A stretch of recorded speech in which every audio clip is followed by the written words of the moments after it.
Have you ever wondered if the advice you're following to learn the violin is wrong? Well, I believe a lot of it is, and it's holding you back. In fact, I know it is, because in 2022, I reached a plateau in my violin growth, ignored most advice, and started from scratch, and in only 3 years, made it to the highest orchestra in my school, got recognized by the Illinois Music Education Association, got flown out to Washington, D.C. just for a violin performance, worked with renowned musicians, all this using a system that's not only worked for me, but it's also worked for countless others. So I'm excited because today I'm going to give you the exact system to take you from a trapped beginner to playing your favorite songs on violin beautifully without needing to practice for hours and hours, because you don't even need to that much. In this deep dive, you're going to discover exactly what you need to focus on to sound good, and what awful, outdated advice you need to ignore, so that you can start getting results like you can see on the screen. Okay, so you're probably wondering, will this even work for me? So this will work for those who are actually dedicated to learning the violin. This isn't some entertainment violin video to keep you engaged. This is raw value.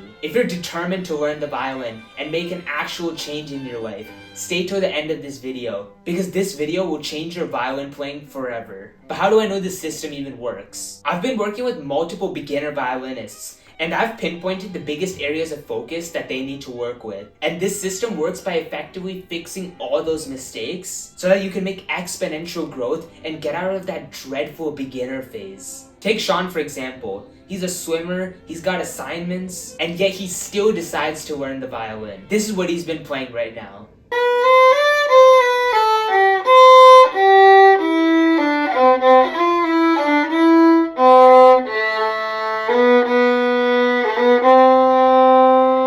Or look at Anna, who is struggling to practice, but after the system, Bishopathy did exactly the opposite of that. The reason why I get up and practice. So, what is this miraculous system that everyone's using to get good at violin? Well, the first thing we're not gonna do is practice for hours on end. Now, I know what you're thinking. Wait, I thought I need to practice a lot to get good. Let's say that you and your long-lost twin from Iowa decide to learn violin together. Both of you guys practice for the same number of hours in the year.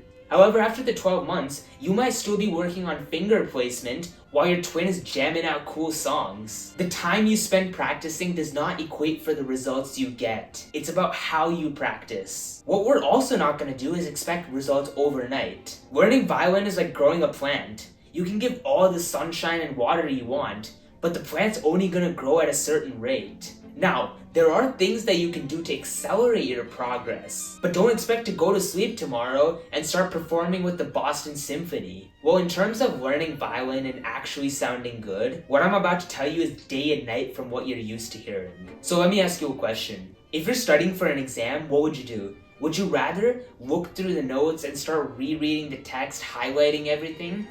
Or would you just take the practice test multiple times? Latter, of course, because the first one is slow and won't prepare you that well for the test. The way most people are taught violin is to work on scales and technique music without ever playing a single musical melody. So the whole idea of learning technique first is so that you build a strong foundation before moving on to music, so that when you actually play music, it feels effortless. But this is missing out the biggest part of learning violin, which is the love of music. You didn't come here to learn violin for technique and having impeccable form. You want to play violin beautifully, so good that it melts your heart. That's why I teach how to play violin beautifully with the least amount of time needed, so that you can genuinely have fun playing it. Unfortunately, I can't end the video by just saying play violin. So let me start off by telling you the essentials that you need to focus on to build a solid foundation. Lots of beginners skip this step, but it always ends up bad,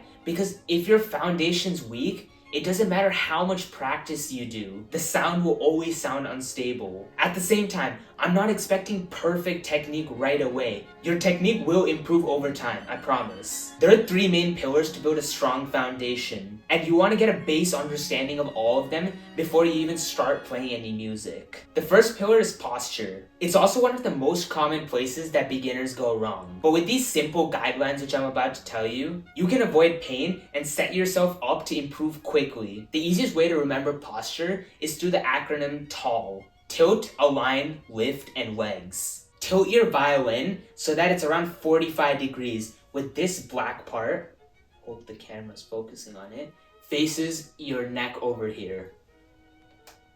Align your spine straight as if there was a string pulling the top of your head up like this, which also means don't lean your neck forward. Keep it relaxed and back. And lastly, keep your legs hip width with a comfortable stance. You should be able to hold the instrument without your arms. The problem only comes when you start tensing up, so try to avoid that as much as possible. But the second pillar of the fundamentals is what violin teachers unknowingly do that cripples their students' progress. Everyone wants to start using the bow immediately, but that's like building a house starting off with the roof. It's just not gonna work out. The violin is a multi-dimensional instrument. There's so many different things that are working together in order to produce a sound. And when you add the bow to the equation, it just complicates things further, especially if you're just starting out. So you're probably thinking, what's the alternative? I want you to pluck the instrument. In Italian, it's called pizzicato. Make an L with your fingers and place your thumb along the side of the fingerboard. Now using your index finger, grab the string and pull it like this.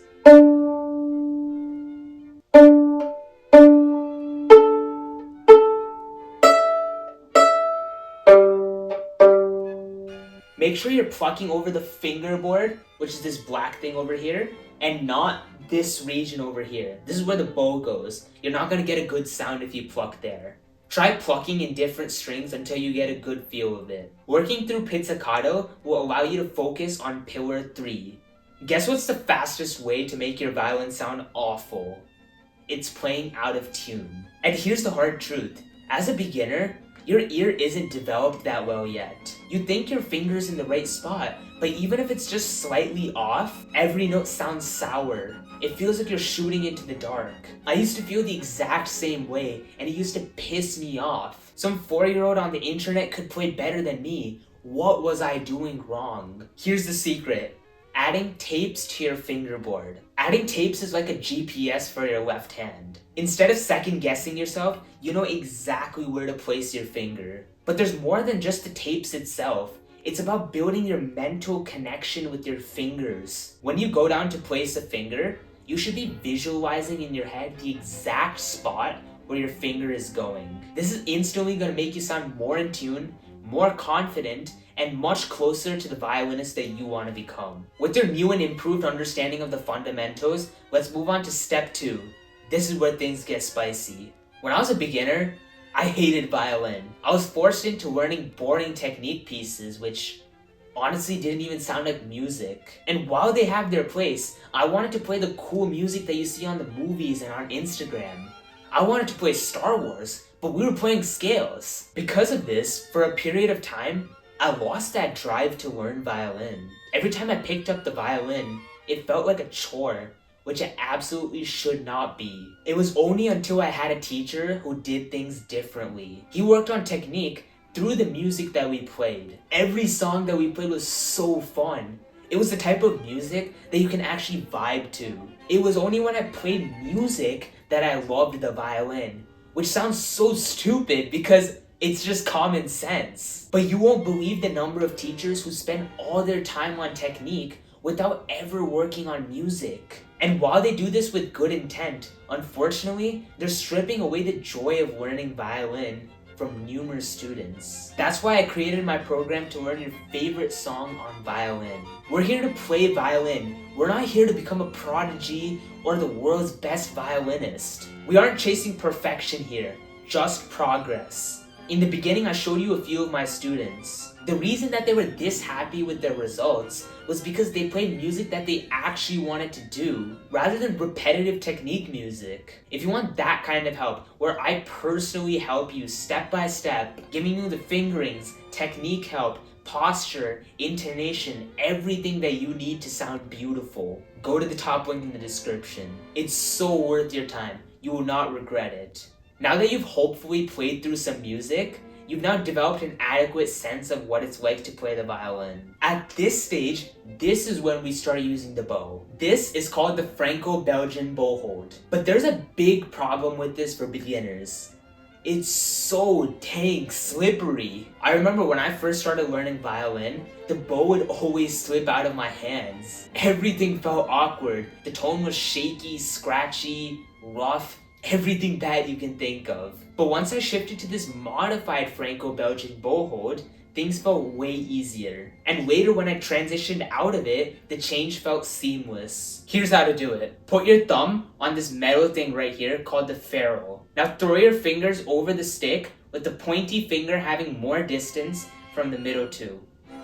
Lastly, place the pinky over here, resting on top. Make sure that your thumb right here is bent. This bow hold is great, but on its own, it's not going to get you the results that you want. You need to actually move it with the string. To help my students master this, I give them rhythm exercises. After I play a rhythm, they repeat. The focus of this exercise is to limit arm movement and use more wrist and elbows to make sure that the bow goes parallel to the bridge. Here are a few basic rhythm exercises to help you bow like a pro. I like pizza. These are quarter notes. Next rhythm. Pepperoni pizza. We love Shripati. Violin is Shripati. Something's wrong with me. Try out these rhythms with the bow and you'll see the difference. If you've gotten this far into the video, first of all, congratulations. Because if you've done everything right, you're probably past the beginner starting phase. And you're pushing towards the intermediate beginner or maybe even the advanced beginner. Get ready because the value's only gonna go up from here. At this point, you have a solid understanding of the fundamentals, know how to use your bow, and can even play a few songs. But how do you actually practice? You've been hearing all this advice that practice makes perfect, but I can guarantee you the practice that you're doing is not as effective as it could be. In fact, I would even say that the practice you're doing is making you sound worse on the violin. Let me explain. The reason why you're not getting good is because you're playing violin and not practicing. There's a huge difference here. Playing means going through the song from beginning to end and repeating that over and over. What repetitive playing does to your brain is that it tells you to play the exact same way every single time. The problem is, you aren't improving when you do this. You're not targeting the sections where you actually sound bad. And every time you make a mistake, you're basically telling your brain that it's okay to play wrong. Over time, you reinforce those mistakes, making you sound worse and worse every time you practice. Actual practice is the opposite of this. Practice refers to deliberately working on the sections which you struggle with and getting multiple reps on them. We workshop through the parts that we struggle with at a slower pace, and as we build consistency, we start increasing the tempo. Deliberate practice is the number one thing that you want to do if you want to sound beautiful one day. Now, there are two tools that helped me and my students while practicing. The first one's a metronome. If you don't know what it is, it's a device that clicks at a certain rate. This helps maintain the speed so that you don't randomly speed up or slow down as you play. The second tool, which I'm about to tell you, is almost as good as autocorrect, except it actually does its job correctly. Anyways, I'm talking about a tuner. A tuner listens to the pitch of a note and shows you exactly where you're playing. Now you have instant feedback on whether you're playing correctly or wrong. The good thing is that you don't necessarily need to buy each of these, because there's so many apps that you can download just for this purpose. I personally use the app called Sound Corset because it has a metronome and a tuner, but you can use whatever you want. At this stage, if you've done everything right, you're probably in the intermediate phase. You can play quite a bit of rhythms, play somewhat in tune, probably even have a decent tone. But in order to take you to the next level, we need to do something called technique maxing. This is where we play easy music while fixing the bad technique that you subconsciously do. At the same time, we're going to introduce more advanced topics so that you look and feel like a pro. And because I can't keep this a secret, the next step is vibrato. So pay attention to this step if you want to learn the next one. This first technique is going to expand your musical horizons. To understand this, I want you to imagine an elevator in a mall. The first floor is great, there's so many stores, but it doesn't have everything you're looking for. Similarly, there are only a certain number of notes that you have access to in this first position. But imagine taking that elevator up, moving your hand closer over here. So now, you start higher and have access to more notes. But what if you only want to take a peek at the next floor and see what's there? You just want to make sure if there's a Taco Bell up there. Are there even Taco Bells in malls? That's when you use your fourth finger, your pinky. You're probably only used to using your pointy, middle, and ring finger. You aren't used to using your pinky yet, but you can use your pinky in order to get an extra note in without having to shift positions. If you stick to the process long enough, I personally will teach you shifting and fourth finger. All of that in my program. So schedule a call with me so that we can take the first steps towards that goal. The final part of technique maxing is shifting your bow hold back to the original Franco-Belgian bow hold, like I mentioned before in the video. As a beginner, it might have felt extremely slippery, but now that you have experience with this modified version, you have all the tools that you need to do the original bow hold right. For example, in the actual bow hold, you have to bend your thumb over here, and you already do that with the modified version. In the actual thing, you need to arc your pinky over here. You already do that. You see what I'm talking about? So how do you actually do this bow hold? Bend your thumb and place it in this corner right here. We're not going inside or we're not hitting the stick. It's right at this corner. Place your middle two fingers over and your pointy finger over here. Make sure there's still the distance between the two. And lastly, arc your finger and place it on top of the stick. The real Franco-Belgian bow hold is going to take your playing to the next level, elevating your tone and setting you up for the advanced stages of violin. Talking about advanced stages, step 6, the cherry on top. In the beginning of this video, I talked about how I reached a plateau in my violin growth. It was at this intermediate stage where I felt this. I really wanted to quit the violin. In fact, I literally wanted to break it. I had so many failed auditions. I was just in such a rough spot. I just didn't know how to move to the advanced stages of violin playing. But it was only until I started focusing on these 3 things, which I'm about to tell you, I broke out of the intermediate trap and pushed forward to advanced playing. I named these concepts with the acronym DAVE. Let's start off with the D, which stands for dynamics. Dynamics refers to how loud or soft you play. You can manipulate the volume of the instrument by either pressing more or using even more bow. When you do this, you add contrast to your playing, which amplifies the musical experience. Right now, your playing probably sounds monotone like this, but when you start adding dynamics, your sound's gonna be so much better. A stands for articulation. Sometimes the music is supposed to be rigid. The bow isn't supposed to move that much, while other parts are extremely flowy. Pay attention to the mood of the song and play in a style that suits it. Lastly, vibrato. This is the final step of the process, and it's here for a reason. You shouldn't learn vibrato until you have solid intonation, at least in the first position. Once you learn it, it'll be the greatest thing that you've ever done on the violin. I'm not even exaggerating. The difference is crazy. Vibrato is the difference between sounding like a student and sounding like an artist. Once you can master this skill, you're probably in the advanced stages of violin playing. Now, I know I've used this phrase advanced violinist a lot, but you should note that this is subjective. What I consider an advanced violinist is someone who can play it very good and can tell other people that I play violin and actually have the support to do that. You aren't a pro or anything, but you can just play good enough that you make them cry. Now, this entire process I teach in my one-to-one mentorship program. How long are you gonna keep choosing to sound like an amateur? It's about time that you take the next step. Go to the top link in the description to schedule a call. We'll talk about your goals and see how I can help you. But you'll never get the rich, beautiful sound that you want unless you have a good tone. If you're ready to fix your tone and actually sound good on violin, click and watch this video here. Thanks.